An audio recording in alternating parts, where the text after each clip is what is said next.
tristeza na maior parte do tempo, na maior parte do dia, melancolia, pensamentos negativos, perda de peso, vamos para o critério temporal. Por pelo menos 15 dias. Então não é 2 dias de choro. E aí eu falo para você como é que banalizou as coisas. Eu falo assim para as pessoas: chora aí uns 3 dias seguidos. Fica mal uns 3 dias seguidos. A sua amiga vai falar assim: Mica, tô preocupada com você. Vai num psiquiatra. Ninguém mais pode chorar. Ninguém mais tem o direito de ficar triste. Já estão chamando isso tudo de depressão. E uma coisa mais covarde ainda, sabe o que é? O paciente que trata para depressão. Esse perdeu o direito completamente de se entristecer. Como assim? Você faz tratamento para depressão e usa sua fluoxetina. Você é casado. Você tem sua esposa. E aí tem uns 2 dias que você tá mal em casa por alguma coisa. Uma notícia no trabalho, um resultado que não foi esperado, alguma coisa que te abateu. O seu ânimo. Normal, da vida. Que vai te dar ali 2, 3 dias de desânimo. Primeira coisa que a sua esposa vai falar assim: meu amor, tô preocupado com o seu remédio, acho que ele ficou fraco. Vai tudo pro remédio, né? Vai tudo pra doença, vai tudo pro remédio. As pessoas perderam o direito de ficarem, de se sentirem tristes. O paciente deprimido, então, pior ainda. Porque qualquer sintoma, nem sintoma não, por qualquer manifestação de um sentimento ruim, vai pra conta da doença, vai pra conta do remédio. Então é muito triste ver isso. E aí o paciente me procura, falou: doutor, eu vim porque a minha esposa está preocupada, a gente está achando que o remédio está fraco. Eu falei: por quê? Porque esse mês eu fiquei triste. Sim. E aí eu gosto de falar um outro fenômeno que acontece no consultório psiquiátrico, que é a sensação de imunidade que o paciente psiquiátrico tem por fazer um tratamento. Vou te falar como é que acontece isso. O paciente ansioso, o paciente deprimido.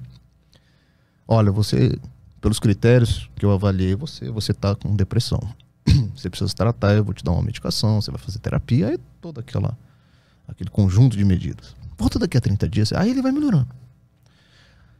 E lá pelas tantas, lá pela 3ª, 4ª, 5ª consulta, ele fala isso pra mim no consultório: doutor Pablo, eu acho que o tratamento não tá fazendo mais efeito, tem alguma coisa errada. Eu falei: por quê? Porque esse mês eu fiquei triste. Aí eu: como é que é? Então, no fundo, essa pessoa acha que por usar um antidepressivo ela está imune ao fenômeno tristeza. Olha que interessante o que as pessoas começam a achar. E eu falo assim: meu querido, deixa eu te falar um negócio. O remédio não é para te transformar num robô. O remédio não é para tirar suas emoções normais. Se você tiver que perder uma noite de sono deverá perder. Se você tiver que ficar ansioso porque alguma coisa está acontecendo, ansioso deverá ficar. Isso é ser humano. A gente não está querendo mais ter os pacotes próprios da humanidade. Existe uma confusão entre sentimentos naturais com doenças, porque existe uma área cinzenta que tu não consegue saber direito. Eu devia estar sentindo isso ou isso aqui já virou uma doença, né? Como é que resolve essa área cinzenta? Vou dar uma dica. 2 dicas, na verdade. Que também é uma pergunta que adoro responder, porque ela é psicoeducação. Ensinar as pessoas a se perceberem assim. O que eu estou sentindo então, doutor? Me ensina aí. É da minha vida? É normal?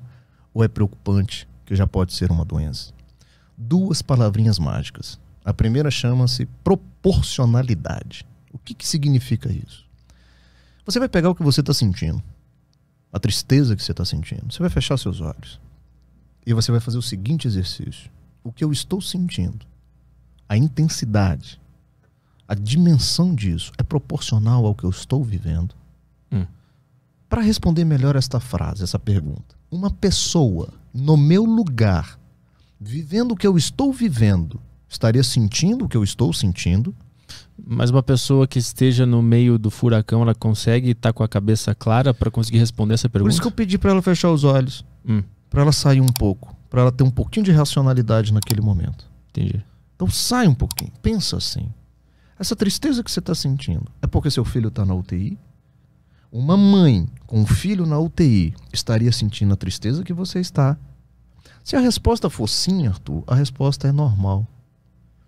Porque a doença, ela mora na desproporção, no sentir fora do lugar. É a tristeza excessiva, é a tristeza que está demais.